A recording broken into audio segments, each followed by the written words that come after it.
I beat the entire Renegade Platinum Elite Four in a hardcore Nuzlocke with one Pokemon. Before I tell you which one it was, we have to pick up where our journey left off. We start off by taking on a mandatory battle against Rock. No, not Dwayne the Rock. He's a frontier brain and his team is quite terrifying on paper. You can see the team I used on the very right side of the layout. I did make one mistake this fight which required me to dodge a crit with my Glide score in the end. 1 in 16. Cross the fingers. GG. After beating up Barry and stealing his lunch money, we make our way to Iron Island. This Riley fight can prove to be quite difficult if you don't have the right encounters. Luckily for me, I still had my adaptability Typhlosion. Think of Typhlosion as Fire Lord Ozai, and Riley's team as the left side of Zuko's face. That's rough, buddy. Once we beat Mr. Lucario Man, it's time for our 6th gym challenge. Wait, did I say challenge? Yeah, Fire Lord Typhlosion just goes crazy for this fight too. After Typhlosion decimates Byron, we move on to save Magikarps from some lakes getting blown up or something? I don't know.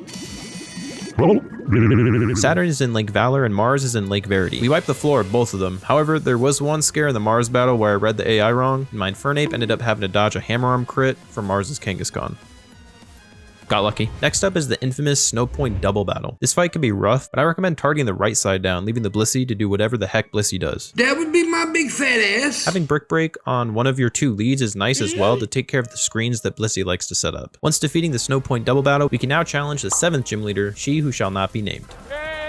If you allow weather to be set up, definitely bring a way to get rid of hail. I had a Pelipper with Drizzle. After setting up rocks, my Dugtrio got a Night Slash crit to kill her Frostlass, and did some good damage to the Glaceon to where my Loaded could finish it off. Now all I had to do was bait a Stone Edge for Mamoswine, which I do by switching into my Pelipper on an Earthquake.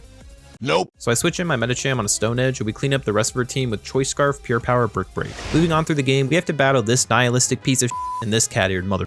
Cyrus does actually manage to take down one of my Pokemon. Magnezone to T-Bolt. Okay. It was at this moment that he knew. He fucked up. It's fucking Magnet Pole. We're dead. Our Aggron's so dead. Yeah, make sure y'all pay attention to Magnet Pole. After scaling Mount Coronet, we arrive at Spear Pillar, where a 12v12 battle against Mars and Jupiter awaits. This battle's pretty intense and can require a fair bit of team building. I made sure the Mons I brought matched up well against the opposing 12. With a little luck with Barry by our side, this fight went extremely well.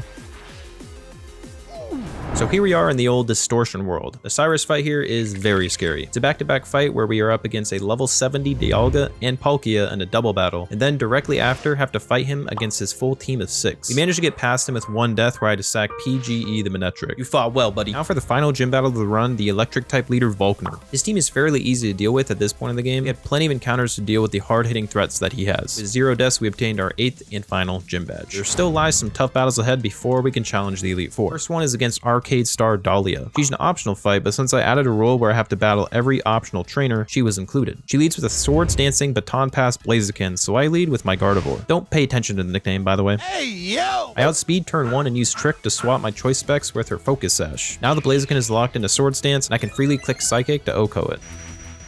The rest of the fight is pretty straightforward and we get through it flawlessly. Making our way through Victory Road, we are met with Marley. Just like the Cheryl and Mira fights earlier in the run, we have to battle Marley as well. While my Twitch chat was being extra sus, we managed to defeat Marley with 0 casualties. Next up is the final Lucas battle. Just like the rest of them, this Lucas fight was a joke and we get that easy dub. There's only one thing in our way that stands between us and the Elite Four, and that is the sponsor of this video. I'm kidding, it's just Barry. If you guys are enjoying the video though, make sure you leave a like and subscribe. I would appreciate it. Anyways, we beat Barry. He was pretty easy. Let's get on to the Elite Four. The Elite Four in this game is pretty challenging. Every member and champion each have 4 random teams that they can use. Luckily, we have an ace up our sleeve, that being Lumineon. What? This Pokemon got buffs to HP, special attack, special defense, and speed. With a combination of the stat buffs, setting up rain, and the ability Swift Swim, this fish, who I named Blub Blub, has become unstoppable. For Aaron, we rolled the team that I least wanted to go up against, being the Yanmega lead. This lead forced me to dodge a few crits, and I luckily was able to. Once we take care of the Yanmega, Pelipper is safe to switch in to set up rain, and then we let Lumineon take care of the rest.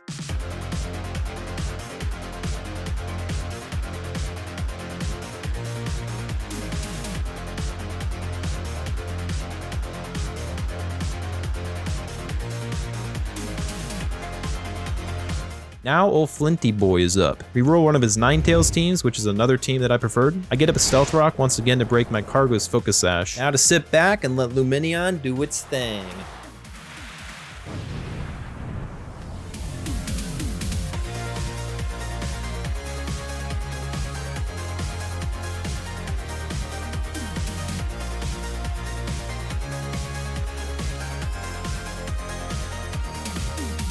Lucian is arguably the toughest of the Elite Four members. I get extremely lucky here and roll his Mr. Mime lead, which guarantees that I can sweep. It's much harder to set up the sweep with any of his other teams. We can literally hard swap Luminion here and sweep. Go for fucking reflect, you idiot. Fuck yes, dude!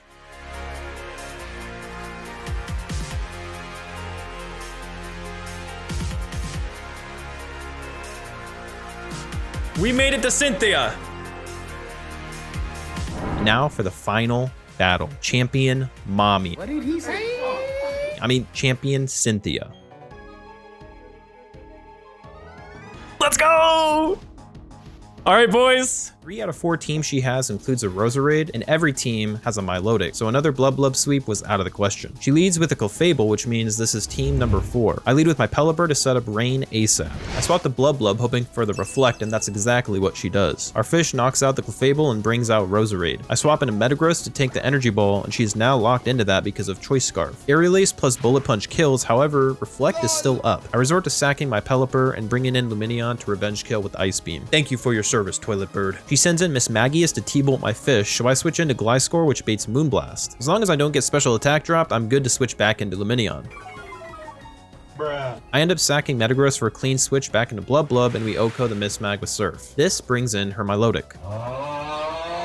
I have Dugong to eat up hits and stall it out with Toxic to where my Raichu can come in and take it out. Garchomp comes into EQ, so I switch into my Gliscor. I can now slow U-turn into Blub and let the almighty fish take care of the rest. GG Cynthia and GG Renegade Platinum. Today we fought Dahlia, which you'd think would be the toughest optional trainer in Renegade Platinum, but there's one that's even more challenging. See what I mean by watching this video next.